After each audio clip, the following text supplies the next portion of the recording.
26 दिसंबर 2024 हमारे लिए दुखद का दिन रहा दोस्तों। हमने इस दिन पूर्व प्रधानमंत्री डॉक्टर मनमोहन सिंह जी को खो दिया। सबसे पहले उनको कोटि कोटि नमन और विनम्र श्रद्धांजलि। दोस्तों, उन्हीं के निधन पर मैं ये वीडियो लेकर आया हूँ, क्योंकि उनके जीवन काल के जितनी भी घटनाएं जुड़ी है वे सभी एग्जाम के लिए बहुत ही महत्वपूर्ण है। ठीक है, आने वाले एग्जामों में उनकी घटनाओं से संबंधित कोई भी क्वेश्चन पूछा जा सकता है, इसलिए आप वीडियो शुरू से लेकर आखिरी तक देखें। दोस्तों, इस वीडियो में मैंने पूर्व प्रधानमंत्री मनमोहन सिंह जी का जो जीवन परिचय है वह कंप्लीट मेंशन किया है। ठीक है, तो दोस्तों बात करते हैं सबसे पहले कि पूर्व प्रधानमंत्री डॉक्टर मनमोहन सिंह जी का 92 वर्ष की आयु में 26 दिसंबर 2024 को रात करीब 9:15 पर एम्स दिल्ली में निधन हो गया। इनको सांस लेने में कठिनाई हो रही थी। उसके बाद इनको एम्स दिल्ली में भर्ती कराया गया, जहां 9:15 पर इनका देहांत हो गया। बात करें दोस्तों इनके जन्म की, तो इनका जन्म हुआ था 26 सितंबर 1932 को गोह गांव में हुआ था, जो वर्तमान में पाकिस्तान में है। परंतु इनके जन्म के समय जो गोह गांव था वह ब्रिटिश भारत के पंजाब प्रांत में स्थित था। ये भी आपको याद रखना है। मृत्यु हुई दोस्तों इनकी 26 दिसंबर 2024 को एम्स दिल्ली में। बात करें इनकी माता की, तो इनकी माता का नाम था अमृत कौर और पिता का नाम था गुरुमुख सिंह। ये भी बहुत इंपोर्टेंट है। बात करें ये कौन से दल के थे, तो दोस्तों ये थे भारतीय राष्ट्रीय कांग्रेस INC दल के थे। मनमोहन सिंह को आर्थिक सुधारों का जनक भी कहा जाता है। ये सबसे वेरी इंपोर्टेंट बनेगा यहाँ पर क्वेश्चन कि आर्थिक सुधारों का जनक किसे कहा जाता है, तो मनमोहन सिंह को। ये भी आपको याद रखना है। बात करें दोस्तों अब मनमोहन सिंह द्वारा किए गए आर्थिक सुधार, मतलब इनका आर्थिक जीवन किस तरह से गुजरा, उसमें सभी जितने बिंदु हैं सभी इस टॉपिक में कवर किए गए हैं। दोस्तों, ये वित्त मंत्री रहे 1991 से 96 तक। उस टाइम पर PV नरसिंह राव का काल था, ये आपको याद रखना है। बात करें सूचना का अधिकार, जून 2005, ये भी इनके कार्यकाल की देन है। रोजगार गारंटी योजना, सितंबर 2005, ये भी इनके कार्यकाल की देन है। शिक्षा का अधिकार, अप्रैल 2010, ये भी इनके कार्यकाल में हुआ। इन्होंने दोस्तों लाइसेंस राज का खात्मा किया। लाइसेंस राज, इससे क्या हुआ, बिजनेसमैन को फायदा हुआ, क्योंकि बिजनेसमैन को उस टाइम पर पता नहीं कितने लाइसेंस बनवाने पड़ते थे, तो इन्होंने अधिकतर लाइसेंस रद्द कराए, इसलिए लाइसेंस राज का खात्मा इनके काल में हुआ। दूसरी बात सबसे इंपॉर्टेंट है, USA के राष्ट्रपति जॉर्ज बुश के साथ 2006 में भारत की ओर से न्यूक्लियर समझौता किया। ये सबसे महत्वपूर्ण क्वेश्चन बनेगा दोस्तों यहाँ पर कि डॉक्टर मनमोहन सिंह ने, राष्ट्रपति था जो जॉर्ज बुश, उसके साथ कब समझौता किया न्यूक्लियर डील को लेकर, तो 2006 में। ये भी आपको याद रखना है। सबसे महत्वपूर्ण बात एक और कि भारत के निवासियों को विशिष्ट पहचान दिलाने हेतु जनवरी 2009 में आधार कार्ड योजना शुरू की। जनवरी 2009 में आधार कार्ड योजना, कभी कभी डायरेक्ट पूछ लिया जाता है कि आधार कार्ड योजना कब शुरू हुई, तो जनवरी 2009 में और डॉक्टर मनमोहन सिंह के कार्यकाल में। ये आपको याद रखने हैं। अब बात करते हैं दोस्तों मनमोहन सिंह द्वारा किए गए राजनीतिक कार्य। राजनीतिक कार्य में बात करें तो ये प्रधानमंत्री रहे लगातार 2 बार, 2004 से 2014 तक 13वें नंबर पर। यह सबसे इंपोर्टेंट है, आपको याद रखना है। 2004 से 14 तक 2 बार लगातार 13वें नंबर पर। राज्यसभा सदस्य पहली बार 1991। सबसे इंपोर्टेंट है दोस्तों, यहीं से राजनीतिक जीवन शुरू हुआ।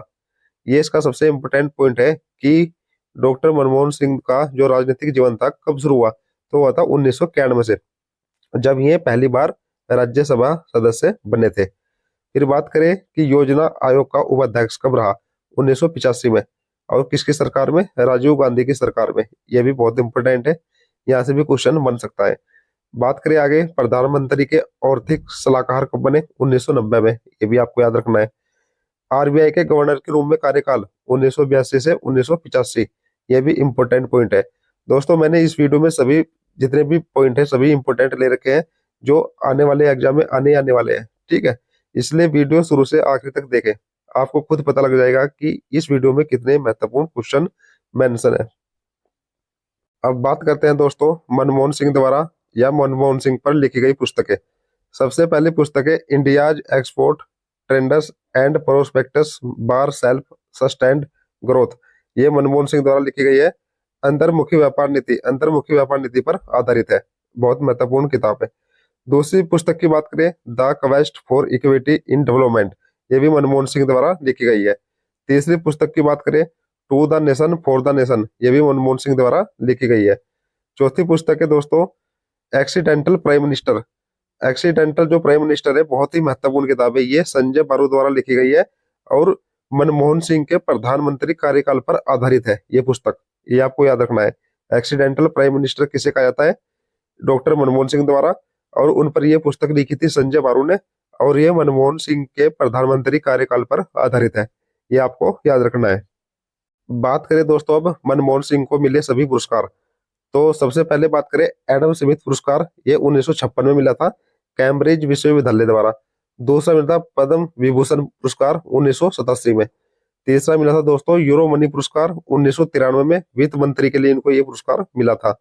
चौथा पुरस्कार मिला था एशिया मनी पुरस्कार, ये भी 1993 और 1994 में मिला था, वित्त मंत्री के लिए ही, ठीक है। बात करें अगले पुरस्कार की, तो अगला पुरस्कार था जवाहरलाल नेहरू जन्म शताब्दी पुरस्कार, ये मिला था 1995 में। बात करें सर्वश्रेष्ठ सांसद पुरस्कार, ये 2002 में मिला था। इंदिरा गांधी पुरस्कार 2017 में मिला था। और लास्ट जो पुरस्कार था वह था लंदन में भारत यूके अचीवर्स ओनर्स द्वारा लाइफ टाइम अचीवमेंट पुरस्कार, ये मिला था 2023 में। ये सभी पुरस्कार आपको याद रखने हैं, आप इनका स्क्रीनशॉट भी ले सकते हैं। तो दोस्तों अब बात करेंगे पूर्व प्रधानमंत्री मनमोहन सिंह पर आधारित महत्वपूर्ण 20 एमसीक्यू क्वेश्चन जो अगले पेज से शुरू होंगे। ये इंपोर्टेंट क्वेश्चन है, आप इन पर अपनी तैयारी भी रख सकते हैं जो मैंने अभी आपको पीछे बताया है। तो शुरू करते हैं दोस्तों 20 एमसीक्यू जो कि पूर्व प्रधानमंत्री मनमोहन सिंह पर आधारित रहेंगे। दोस्तों पहला क्वेश्चन है, निम्नलिखित में से कौन सा संस्मरण पूर्व प्रधानमंत्री डॉक्टर मनमोहन सिंह पर आधारित है? तो दोस्तों ये है द एक्सीडेंटल प्राइम मिनिस्टर, जैसे कि मैंने अभी पीछे आपको बताया था। क्वेश्चन नंबर 2 की बात करें, प्रधानमंत्री मनमोहन सिंह किस दल के थे? तो दोस्तों ये थे भारतीय राष्ट्रीय कांग्रेस, ऑप्शन नंबर ए, इसको आईएनसी भी बोलते हैं, भारतीय राष्ट्रीय कांग्रेस, ये भी आपको याद रखना है। बात करें दोस्तों क्वेश्चन नंबर 3 की, इसमें पूछा गया है कि मनमोहन सिंह का राजनीतिक कैरियर कब शुरू हुआ था? जैसे कि मैंने अभी पीछे बताया था कि जब ये पहली बार राज्यसभा सदस्य बने थे, यानी कि 1991 में, ऑप्शन नंबर ए इसका सही उत्तर होगा। क्वेश्चन नंबर 4 में पूछा गया है दोस्तों 2G स्पेक्ट्रम आवंटन घोटाला किस प्रधानमंत्री के कार्यकाल में हुआ? तो दोस्तों ये हुआ था मनमोहन सिंह के कार्यकाल में, सबसे बड़े घोटाला था दोस्तों, ऑप्शन नंबर बी इसका सही उत्तर होगा। क्वेश्चन नंबर 5 में बात करें, मनमोहन सिंह कौन से नंबर के प्रधानमंत्री थे? तो दोस्तों ये थे 14वें नंबर के, option number D. Question number 6 में पूछा गया है, भारत में आर्थिक सुधारों के जनक कौन रहे? तो दोस्तों ये रहे थे Manmohan Singh, option number C इनका सही उत्तर होगा। क्वेश्चन नंबर 7 में पूछा गया है, गरीबों को रोजगार देने के लिए मनरेगा की शुरुआत की? तो दोस्तों ये की थी मनमोहन सिंह ने, ऑप्शन नंबर सी इसका सही उत्तर होगा। क्वेश्चन नंबर 8 में पूछा गया है, डॉक्टर मनमोहन सिंह ने United nation conference on trade and development यानी कि अंकटाड के लिए कब काम किया? तो दोस्तों ये किया था 1966 से 1969 के बीच, ऑप्शन नंबर ए इसका सही उत्तर होगा। क्वेश्चन नंबर 9 है, मनमोहन सिंह को reserve bank of India RBI का गवर्नर कब बनाया गया? तो उनको बनाया गया था 1982 में, ऑप्शन नंबर बी इसका सही उत्तर होगा। क्वेश्चन नंबर 10 में पूछा गया है, मनमोहन सिंह को पद्म विभूषण अवार्ड से कब नवाजा गया? तो दोस्तों 1987 में, ऑप्शन नंबर बी इसका सही उत्तर होगा। क्वेश्चन नंबर 11 बहुत महत्वपूर्ण है दोस्तों, टाइम मैगजीन ने मनमोहन सिंह को कब दुनिया के 100 सबसे प्रभावशाली लोगों में शामिल किया? टाइम मैगजीन दोस्तों होते हैं अमेरिका की, ठीक है, ये भी आपको याद रखना है। तो इनको किया था 2005 में शामिल, ऑप्शन नंबर बी इसका सही उत्तर होगा। क्वेश्चन नंबर 12 में पूछा गया है, 2019 में लॉन्च पुस्तक चेंजिंग इंडिया किसकी है? तो चेंजिंग इंडिया है दोस्तों संजय बारू, ऑप्शन नंबर ए, और ये मनमोहन सिंह पर आधारित है, ये भी आपको याद रखना है। क्वेश्चन नंबर 13 है, मनमोहन सिंह ने भारतीय रुपए का मूल्य कम कब किया? जब दोस्तों भारतीय रुपए का मूल्य कम हो जाता है उसको कहते हैं अवमूल्यन, ठीक है, ये आपको याद रखना है, अवमूल्यन कहते हैं इसको, और ये किया था उन्होंने 1991 में, ऑप्शन नंबर डी इसका सही उत्तर होगा। क्वेश्चन नंबर 14 में पूछा गया है, मनमोहन सिंह ने 2009 में शिक्षा का अधिकार अधिनियम किस आर्टिकल में शामिल किया? तो जो शिक्षा का अधिकार अधिनियम है दोस्तों 2009 का, वह है आर्टिकल 21A में, ऑप्शन नंबर ए इसका सही उत्तर होगा। क्वेश्चन नंबर 15 में पूछा गया है, एलपीजी सुधार, उदारीकरण, निजीकरण और वैश्वीकरण किस मॉडल के रूप में जाना जाता है? तो ये जाने जाते हैं दोस्तों मनमोहन और राव मॉडल, यानी कि पीसी नरसिम्हा राव था जो उन्होंने मिलकर ही एलपीजी सुधार, उदारीकरण, निजीकरण और वैश्वीकरण मॉडल लॉन्च किया था, ये आपको याद रखना है। क्वेश्चन नंबर 16 में पूछा गया है, डॉक्टर मनमोहन सिंह ने किस वर्ष वैश्विक वित्तीय संकट के दौरान भारत का नेतृत्व किया? तो ये किया था इन्होंने 2008 में। ऑप्शन नंबर बी इसका सही उत्तर होगा। क्वेश्चन नंबर 17 में पूछा गया है दोस्तों, निम्नलिखित में कौन से कार्य मनमोहन सिंह के प्रथम कार्यकाल में हुए? प्रथम कार्यकाल जब 2004 से स्टार्ट हुआ था इनका प्रधानमंत्री के रूप में, तो उस टाइम पे इन्होंने दोस्तों महात्मा गांधी राष्ट्रीय ग्रामीण रोजगार गारंटी अधिनियम यानी कि मनरेगा 2005 ये लॉन्च किया था। दूसरा सूचना का अधिकार अधिनियम आरटीआई 2005 ये भी लॉन्च किया था। तीसरा राष्ट्रीय ग्रामीण स्वास्थ्य मिशन एनआरएचएम ये भी लॉन्च किया था। मतलब उपरोक्त सभी इसका सही उत्तर होगा। क्वेश्चन नंबर 18 में पूछा गया है, मनमोहन सिंह की पत्नी का नाम क्या था? तो दोस्तों इनकी पत्नी का नाम था Gursharan Kaur. Option number A इसका सही उत्तर होगा, गुरशरण कौर, ये आपको याद रखना है। क्वेश्चन नंबर 19 है दोस्तों, निम्नलिखित में से राज कपिला द्वारा संपादित किस पुस्तक में मनमोहन सिंह के भाषणों का संकलन है?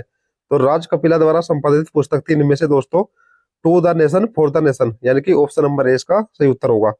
और दूसरी बात करें द एक्सीडेंटल प्राइम मिनिस्टर और चेंजिंग इंडिया, ये दोनों पुस्तकें दोस्तों संजय बारू की, ये भी डॉक्टर मनमोहन सिंह के जीवन पर आधारित है, ये भी आपको याद रखना है, संजय बारू की।